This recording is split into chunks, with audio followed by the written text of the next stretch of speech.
उत्तर प्रदेश में माननीय मुख्यमंत्री जी के नेतृत्व और मार्गदर्शन में अपराध और अपराधियों के प्रति जीरो टॉलरेंस की नीति में यूपी पुलिस पूरी तरह से प्रतिबद्धता से कार्य कर रही है।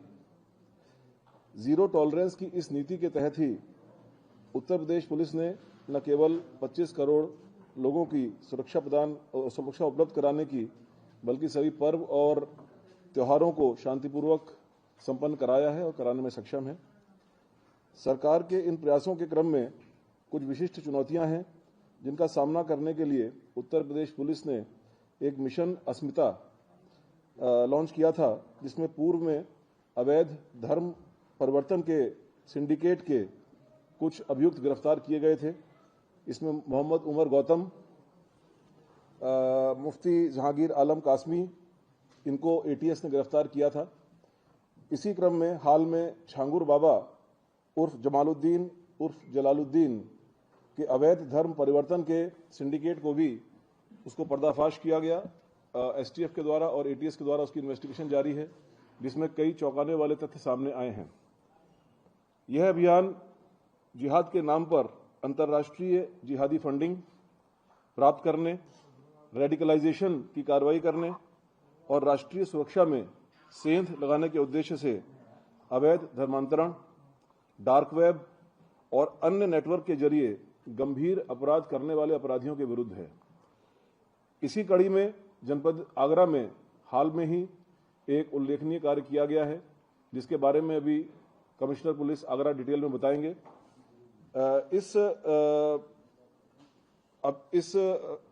कड़ी में 6 प्रदेशों में साइमल्टेनियस दबिश देकर के 10 लोगों को गिरफ्तार किया गया है, जो कि देश के विभिन्न राज्यों में विशेष तौर पर कम उम्र की लड़कियों को प्रलोभन, लव जिहाद और अन्य तरीकों से प्रभावित करके धर्मांतरण के कार्य में लिप्त थे।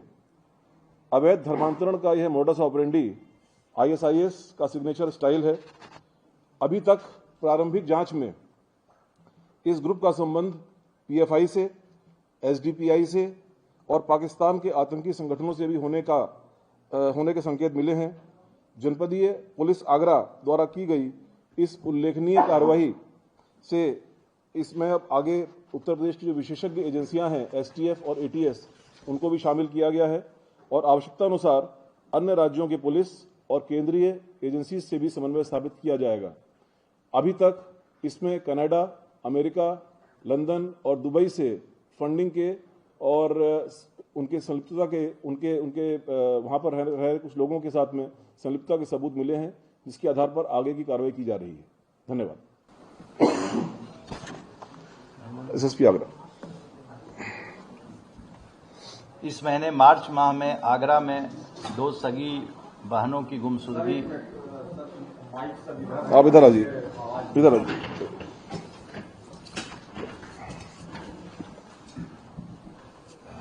इस वर्ष में मार्च माह में आगरा के सदर बाजार थाने में 2 सगी बहनें, जिनकी उम्र 33 वर्ष व 18 वर्ष थी, जिनका नाम अमीना और जोया था, उस संबंध में सदर बाजार थाने में गुमशुदगी दर्ज कराई गई।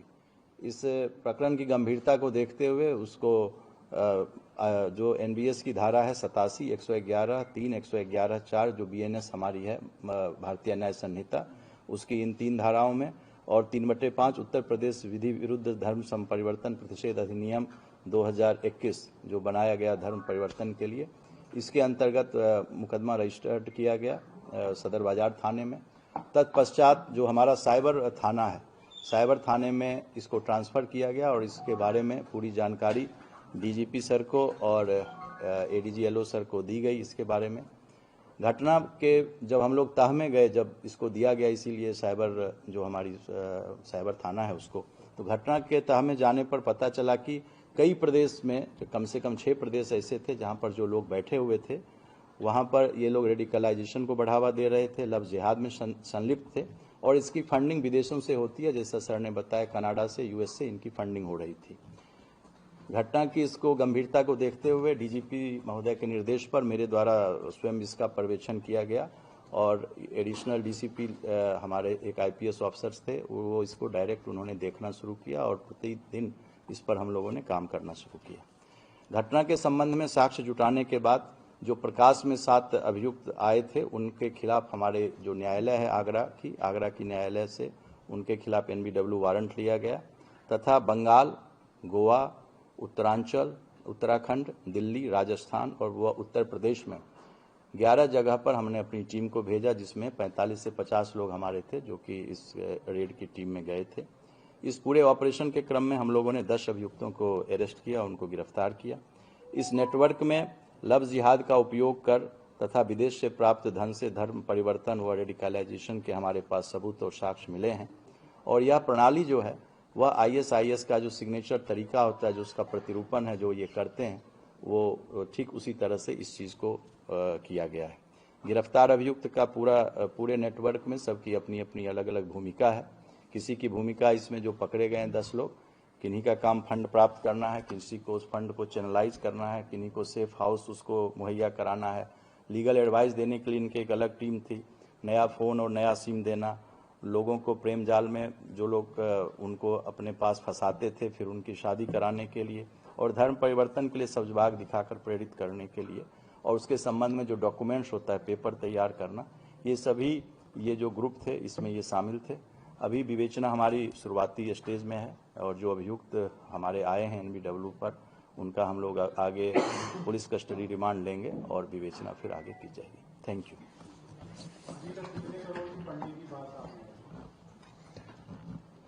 मैंने कहा अभी विवेचना हमारी शुरुआती स्टेज में है, विवेचना जैसे जैसे बढ़ेगी तो आप लोगों को इसके बारे में जानकारी।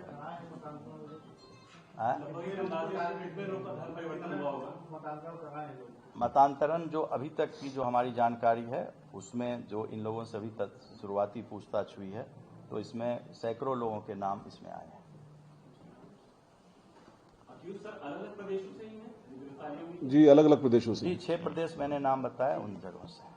वहीं से दबिश देकर इनको गिरफ्तार सबको किया गया है। इसके लिए बाकायदा जो एविडेंसेस हमारे पास आए थे थ्रू साइबर इन्वेस्टिगेशन, उसको माननीय न्यायालय के सामने प्रस्तुत किया गया और वहां से वारंट लेकर के इन प्रदेशों में जो BNSS की प्रक्रिया है उसके अनुसार वहां पर लोकल पुलिस की सहायता प्राप्त करते हुए उनको गिरफ्तार किया गया। इन लोगों का मोडस ऑपरेंडी क्या था, कैसे ये लोग कर रहे थे, कैसे? अगेन जैसा कि मैंने आपको बताया कि इसमें अलग अलग मॉड्यूल्स कह लीजिए कि हैं और इन मॉड्यूल्स में अलग अलग लोगों का अलग अलग रोल है और उसी रोल के तहत फंडिंग प्राप्त करना, उसको चैनलाइज करना, सेफ हाउसेज को एंगेज करना, ट्रांसपोर्टेशन के लिए अलग यूनिट रहती है और जो फ्रंट एंड पर है उसमें रेडिकलाइज करने के लिए अलग लोग हैं। तो ये सभी इसमें कुछ हम लोगों को इसके जो इंटरमीडिएट स्टेज के जो कोऑर्डिनेटर हैं या मुखिया हैं उनके बारे में जानकारी प्राप्त हुई है और उनसे भी पूछताछ की जा रही है। तो आगे के इन्वेस्टिगेशन में और चीजें सामने आएंगी।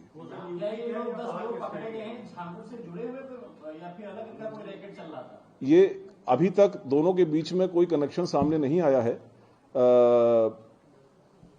अभी तक ये ग्रुप सेपरेटली ऑपरेट कर रहा था, लेकिन इसका जो फुटप्रिंट है वो कम से कम इन 6 स्टेट्स में तो था ही और बाकी भी आगे इन्वेस्टिगेशन सामने आएंगी चीजें। के मामले का मास्टरमाइंड कौन है और क्या वो गिरफ्तार हो गया है? जी, आगरा का जो मास्टरमाइंड है वो गिरफ्तार हो गया है। नाम बता दीजिए। नाम सबके बता देते हैं।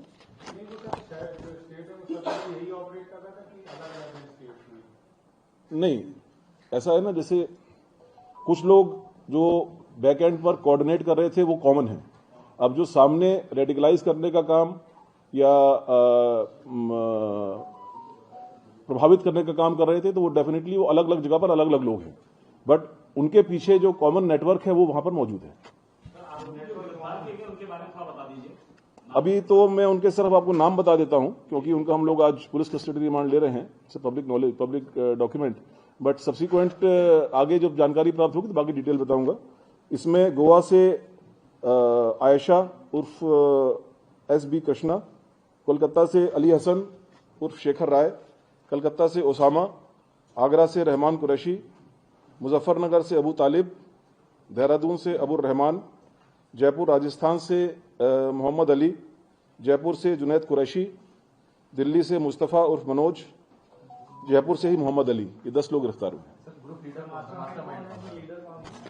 अगेन वो सब चीजें अब क्योंकि अभी आए हैं पकड़ करके, वो इन्वेस्टिगेशन के बाद मालूम पड़ेंगी।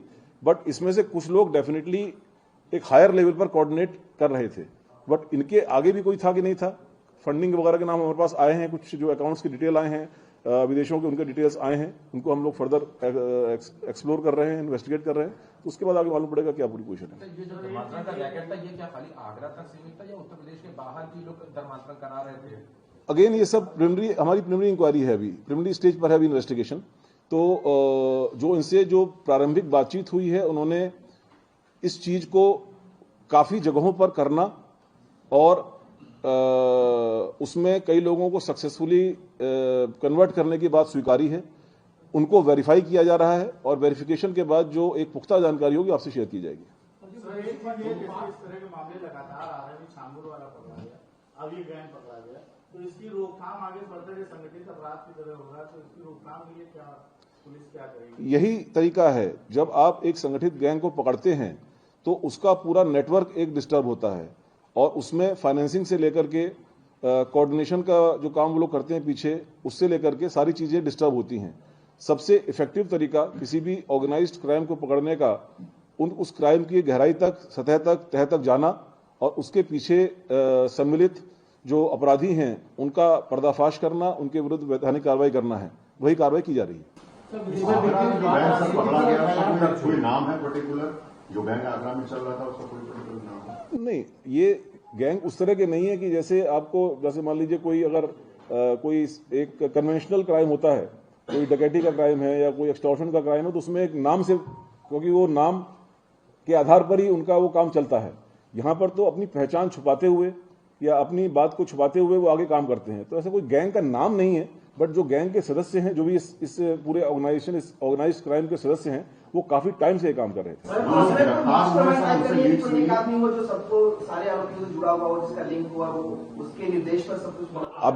अभी प्रारंभिक स्टेज है इन्वेस्टिगेशन की।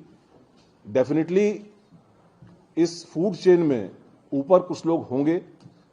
उन फूड चेन तक, ऊपर के लेवल तक पहुंचने में इन्वेस्टिगेशन की कड़ियों को आगे मिलाना भी होगा।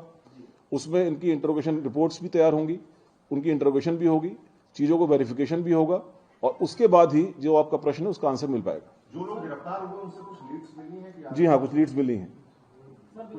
नहीं, वो अभी मैं शेयर नहीं कर सकता। वो अभी अंडर लाइव इन्वेस्टिगेशन है। जो अभी ऐसी लीड्स जिनमें हमको मिली हैं, उनको भी मैं शेयर नहीं करना चाहूंगा। छांगुर बाबा के मामले में 2 और गिरफ्तारियां आज हुई, जिसके बारे में प्रेस रिलीज जारी किया गया। सर, ये विदेशी फंडिंग हो रही है, ये नेपाल का, सऊदी अरब का, पाकिस्तान का, किस कंट्री के बारे में पता चल पाया आगे तक, और क्या पूरे देश में इस तरह नेटवर्क चल रहा है? नहीं, मैं अभी देखिए, मैं आपको साक्ष्य के आधार पर बात बताऊंगा। जो हमारे पास साक्ष्य है उसमें इन 4 जगहों पर बैठे हुए कुछ व्यक्तियों द्वारा इसकी फंडिंग की जा रही है, जिसके हमको साक्ष्य मिले हैं। उसका जो प्रयोग है, वो प्रयोग देश में किस किस जगह पर हो रहा है, वो फर्दर इन्वेस्टिगेशन का विषय है। तो जैसे जैसे इन्वेस्टिगेशन आगे बढ़ेगी, मनी ट्रेल आगे बढ़ेगी, उसमें जो है वो इन्वेस्टिगेशन में बिंदु सामने आएंगे। पाकिस्तान का सर आपने लिया है, डायरेक्टली कोई कनेक्शन किसी के थ्रू आपको निकल के आया, देखा? नहीं, इसमें मैंने ये 2 बातें कही हैं। मैंने कहा है कि PFI, SDPI और पाकिस्तान के एक मिलिटेंट संगठन के हमको प्रमाण मिले हैं इस चीज के कि उनसे इनका संलिप्तता है, इनके जो आपस में जो लिस्टेड मेंबर्स हैं, उनके मेंबर्स के साथ में इनकी संलिप्तता कंफर्म हुई है। ISIS के बारे में मैंने कहा कि उनका ये सिग्नेचर स्टाइल है कि जिहादी तैयार करके, इसमें से एक जो कन्वर्ट है, जो 2 लड़कियां गायब हुई थी जिनको रिकवर किया गया है, उनमें से एक का उसके अपने चेंज्ड फेसबुक पर AK-47 के साथ फोटो है। तो ये जो स्टाइल है मुजाहिद में रेडिकलाइज करने का, ये स्टाइल जो है, मैंने कहा कि वो ISIS का स्टाइल है। क्या ये जो लड़के रेडिकलाइज कर रहे थे, क्या इनको फिर लड़ाका बना रहे थे? मतलब अभी it is too early to say. अभी तो जो एविडेंस हमारे सामने ये है कि भाई एक साइबर ट्रेल में, उस साइबर ट्रेल में one of the victims, she is holding AK-47 weapon and photograph उसकी मौजूद है, जो कि इन्वेस्टिगेशन का पार्ट है। बाकी आगे क्या स्टेज पर पहुंचे थे, नहीं पहुंचे थे, कैसे कर रहे थे, हम लोग इन्वेस्टिगेट कर रहे हैं। जो लड़कियां सब बरामद हुई उन्होंने कुछ बताया कि कहाँ काफी कुछ बताया है, बट वो भी मैं शेयर नहीं करना चाहूंगा, अभी मैं शेयर नहीं करना चाहूंगा।